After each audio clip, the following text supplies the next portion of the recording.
The universe, which others call the library, is composed of an indefinite and perhaps infinite number of hexagonal galleries, with vast air shafts between, surrounded by very low railings. From any of the hexagons one can see, interminably, the upper and lower floors. The distribution of the galleries is invariable. 20 shelves, 5 long shelves per side, cover all the sides except 2. Their height, which is the distance from floor to ceiling, scarcely exceeds that of a normal bookcase. One of the free sides leads to a narrow hallway which opens onto another gallery, identical to the first and to all the rest. In the hallway there is a mirror, which faithfully duplicates all appearances. Men usually infer from this mirror that the library is not infinite. If it were, why this illusory duplication?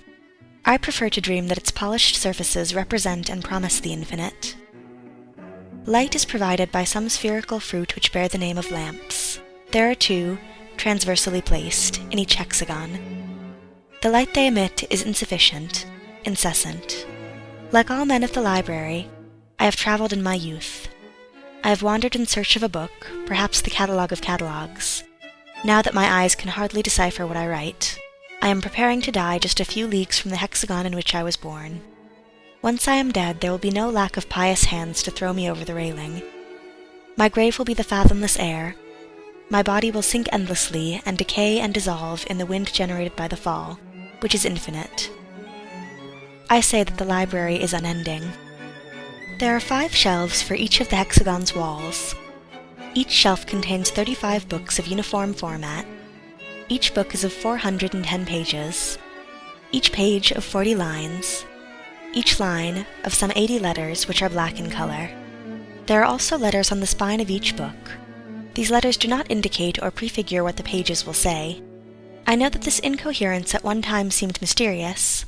Before summarizing the solution, whose discovery, in spite of its tragic projections, is perhaps the capital fact in history, I wish to recall a few axioms. The library exists ab eterno.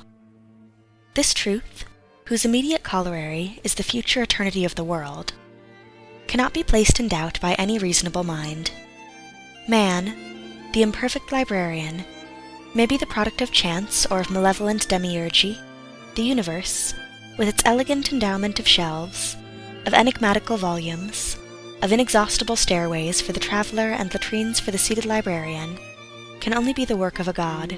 To perceive the distance between the divine and the human, it is enough to compare these crude wavering symbols, which my fallible hand scrawls on the cover of a book, with the organic letters inside, punctual, delicate, perfectly black, inimitably symmetrical.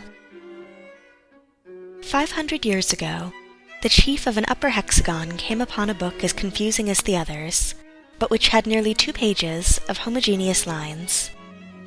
He showed his find to a wandering decoder, who told him the lines were written in Portuguese. Others said they were Yiddish. Within a century, the language was established. A Samoyedic Lithuanian dialect of Guarani, with classic Arabian inflections. The content was also deciphered, some notions of combinative analysis, illustrated with examples of variations with unlimited repetition. These examples made it possible for a librarian of genius to discover the fundamental law of the library. This thinker observed that all the books, no matter how diverse they might be, are made up of the same elements: the space, the period, the comma, the 22 letters of the alphabet. He also alleged a fact which travelers have confirmed. In the vast library there are no 2 identical books. From these 2 incontrovertible premises, he deduced that the library is total, and that its shelves register all the possible combinations of the 20-odd orthographical symbols, a number which, though extremely vast, is not infinite.